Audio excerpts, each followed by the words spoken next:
हिवाळ्यामध्ये मस्त अशा हिरव्यागार मिरच्या मिळतात। त्या जास्त तिखट पण नसतात, कवळ्या असतात। त्याचं लोणचं तुम्ही जर बनवलं तर चवीला खरंच खूप छान लागते। साधं वरण भात केला आणि हे मिरचीचं लोणचं असेल तर जेवणाची रंगतच वाढते। अगदी थोडंसं लोणचं बनवायचं, 8 ते 10 दिवस टिकेल असंच, जास्त बनवायचं नाही वर्षभरासाठी। आपण थोडंसंच बनवणार आहोत। इथे मी पाव किलो हिरवी मिरची घेतली, ती स्वच्छ धुवून घेतलेली आहे। धुतल्यानंतर कोरड्या करून घ्यायच्या आहेत। एका मिरचीचे मी असे 2 भाग करत आहे।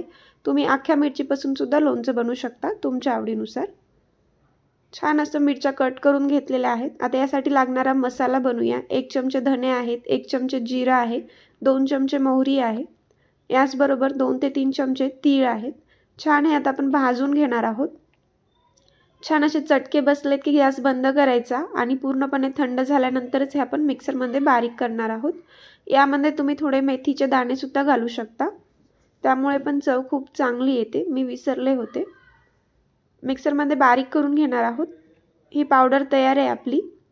आता आपण लोणचं बनवूया। सर्वात अगोदर मीठ घालत आहे। इथे मी 2 चमचे मीठ घातलेलं आहे। मिठाचं प्रमाण तुम्ही कमी जास्त करू शकता। जर लोणचं जास्त दिवस ठेवायचं असेल तर मीठ थोडं जास्त प्रमाणात पाहिजे।